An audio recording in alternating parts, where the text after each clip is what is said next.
Hi, welcome to Earl on AI. I'm Earl. There's a lot of jargon in the AI world. What's an LLM? What's a GPT? Let's find out.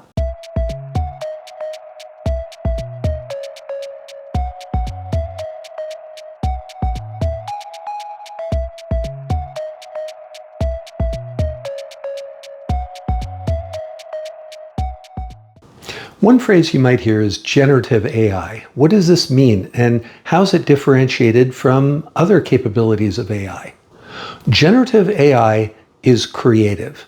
It takes the data that it's been trained on, receives a prompt from a user, and then generates something new and novel based on all of this data that it's accumulated. The things that it generates could be words, they could be images, they could be videos. Here's a couple of examples. Here's an image that was generated with AI. And here's a video that AI generated for me. I was created by AI. Generative AI, this creative type of AI, differs from other types of AI that may be more analytical in nature. For instance, predictive AI might take a lot of data. Let's say you have a sandwich shop and you fed this AI with information about how many sandwiches you sold at what time of day, what days of the week, was it a weekday, was it a weekend, was it a holiday? And now you want to know next Wednesday, how many sandwiches might I sell in the afternoon? There are AI models that you can train and they'll help you predict that kind of thing. Another type of AI is used for pattern recognition. You could upload an image of a cat or a dog or a bus, and the AI would attempt to tell you what was in the image that you uploaded. Maybe multiple things were in the image, and it will tell you where those things are in the image. There's a type of AI called classification. For instance, you might feed it with restaurant reviews, and it could tell you whether or not the review was positive, negative, or neutral. And the last one that I'll talk about that's not generative AI is called a clustering AI model. And with this type of AI, you give it a lot of data points and you don't tell it what the categories are into which you want these data points to be divided. The AI looks at the data points and makes its own determination what things belong with what things based on the parameters of the data that you've given it. That type of AI can actually open up new insights for you, new relationships in the data points that you didn't see previously. But let's get back to generative AI, which can, like I mentioned, create brand new things based on all of the data that it's been trained on and the understanding that it has of how those pieces of data relate to one another. Generative AI isn't exactly creative in the same way that humans are creative, but there are some similarities. Generative AI will, when prompted, make something new, and the thing that it makes is influenced by all of the information that it has assimilated during its training. This is similar to a human, say an art student, who makes a new painting, but that painting may be heavily influenced by artists that the student has studied, artists whose work they really like and want to emulate. You may wonder why generative AI is all of a sudden in everything that we're doing now, and that is primarily because of a paper that was released in 2017 from a team of researchers at Google. The paper was called "Attention is All You Need," and it described a new and innovative way to produce a generative AI. This was called the transformer architecture, and it really did change everything. In fact, last decade was a watershed time for the world of generative AI. In addition to the transformer architecture, there were a couple of other breakthroughs in generative AI. One is called a variational autoencoder, or VAE. Honestly, it sounds like something you might hear on a Star Trek episode. Another, a GAN, or generative adversarial network, has always fascinated me. The way a GAN works is it actually has two components competing with each other. One's called the generator, the other is the discriminator. The generator creates something, and the discriminator judges it, it critiques it. It says basically, did you create the right thing? Like the generator might say, here's a human face. And the discriminator would say, no, that's not quite right. Anyway, that kind of back and forth is really interesting.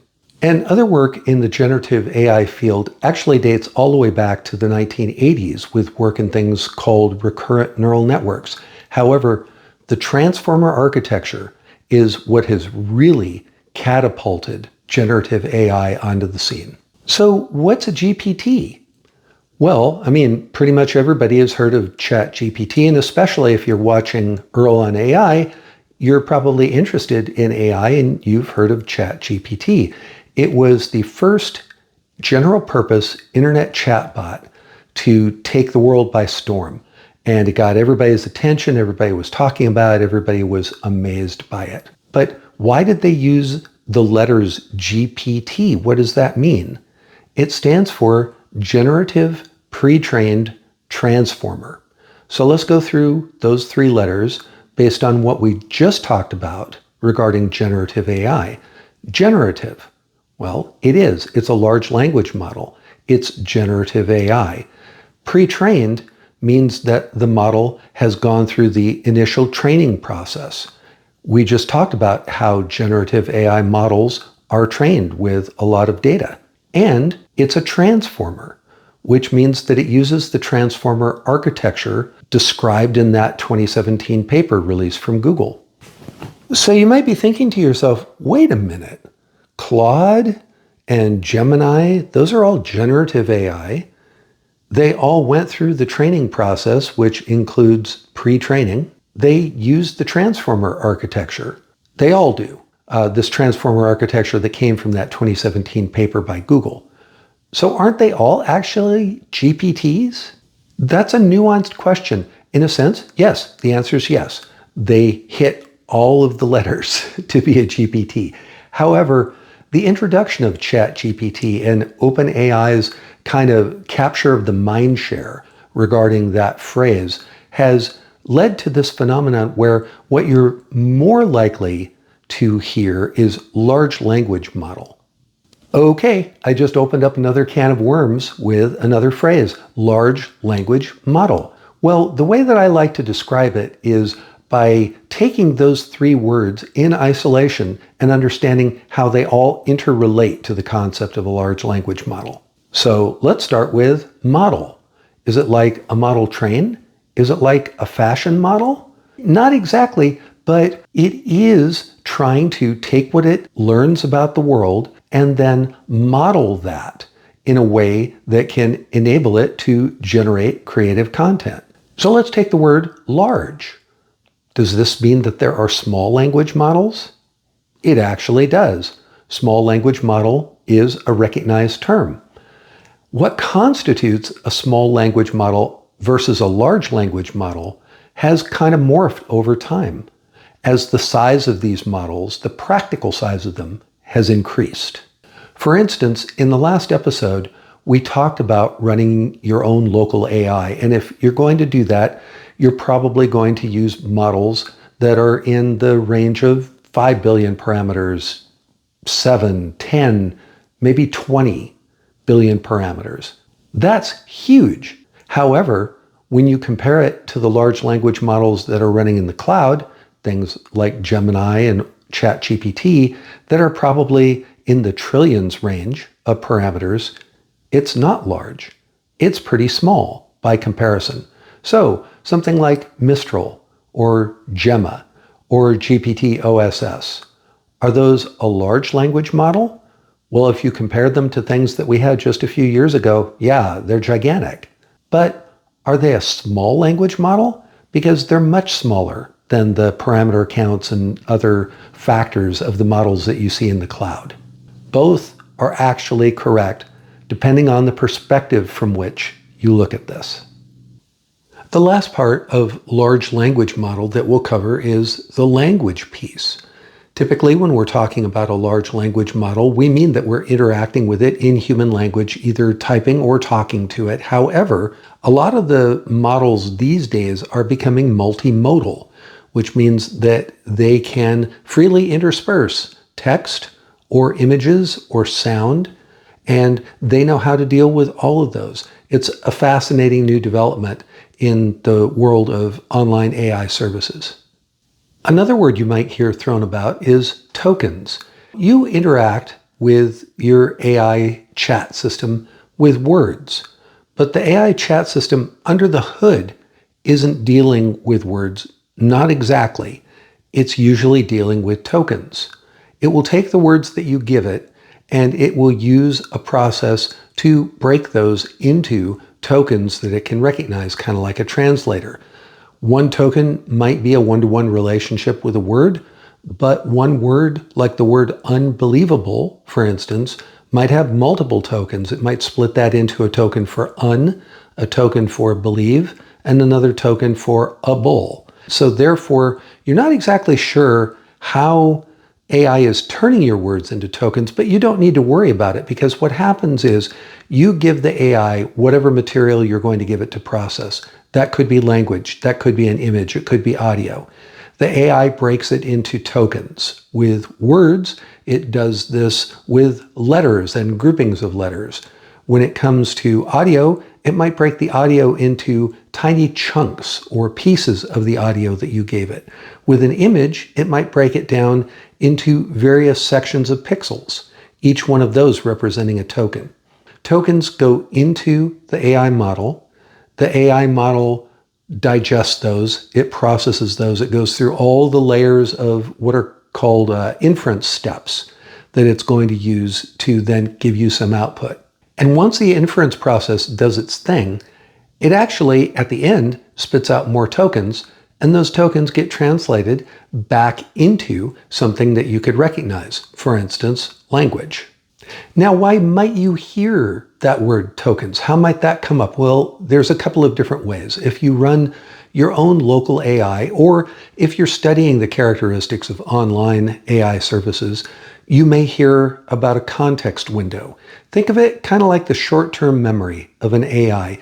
It's the amount of information that the AI can handle all at once. Usually, the size of them is measured in terms of tokens. So you might have a 4,000 token context window, or maybe with a huge capable AI model, a 128,000 token context window, or maybe even a million token context window. Also, the speed at which the AI gives you its response is typically measured in tokens per second. You might think that that means words per second. Not exactly, because of that loose relationship between tokens and words. But tokens per second is a fairly uniform thing that you can use across the board to measure the performance of an AI. How well is it performing, like for instance, on your particular hardware, or how well is the AI in the cloud performing for you in terms of how quickly can it generate your output.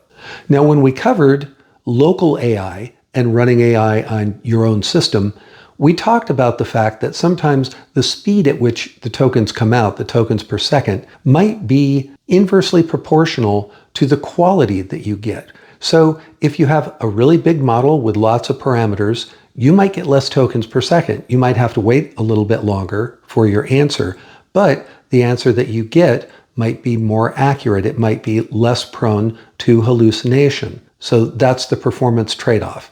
Anyway, that's why people talk about tokens. It's an interesting way to describe these individual units of meaning that go into and come back out from an AI. Okay, now let's talk about training. What does it mean when you're training an AI? Specifically, when you are in the process of creating and tuning an AI model. There are multiple stages that can go on in the training of an AI. First is something called pre-training. And in this stage, an AI model doesn't learn in the same way that a human learns.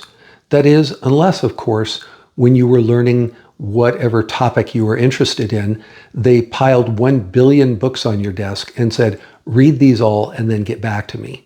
If you are in a technical discipline, I know it might feel like that sometimes, but honestly, that's not the way we learn. We tend to be multimedia learners and we learn in a different context. But in this pre-training phase, the more data that you can provide to the AI model, millions, maybe billions of documents or images or etc., the more that this AI model is going to be able to contextualize all of this information that it's getting. So that's the first step.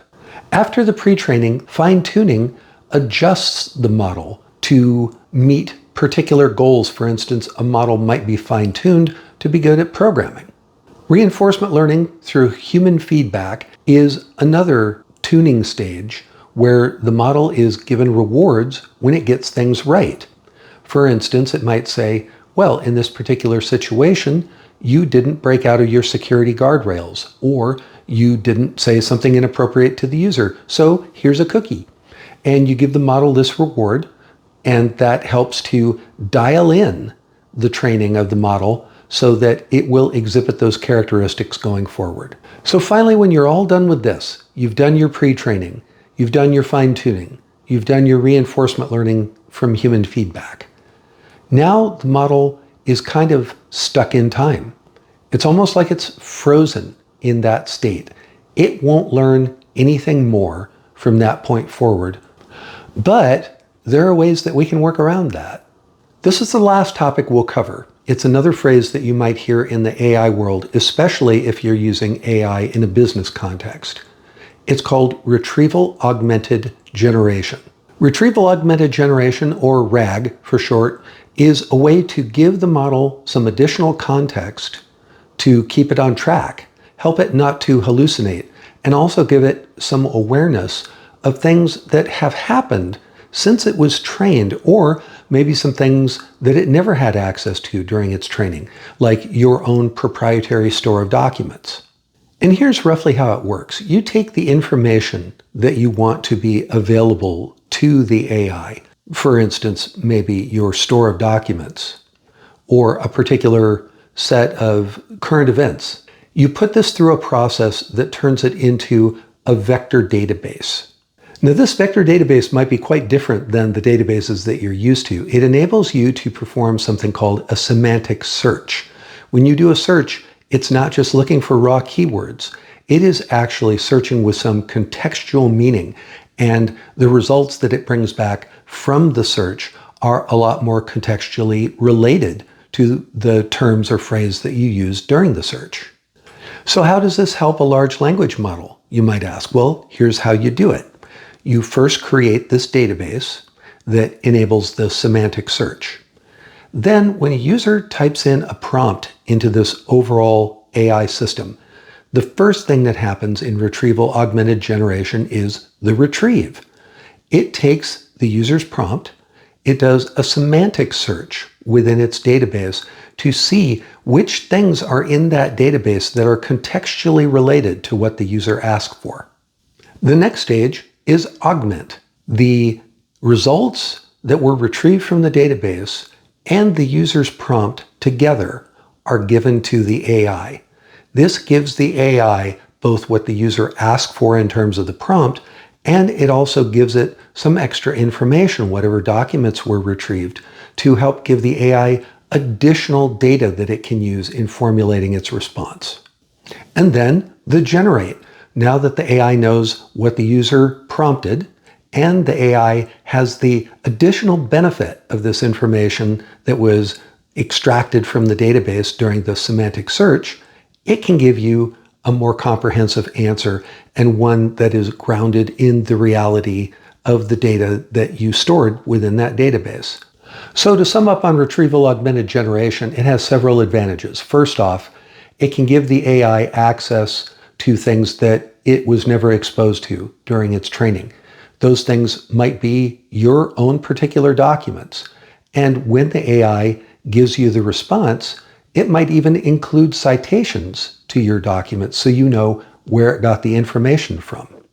Retrieval-Augmented Generation lets the AI know about current events, things that happened after it had already been trained and sort of locked into stone. And giving the AI this additional context will help the AI to not just make stuff up, a phenomenon known as hallucination. Now, there are tons of phrases and acronyms in the AI world. We've covered a few of them here. We'll cover more in the future. Hopefully the information that we've talked about today will be useful as you continue your adventure with AI.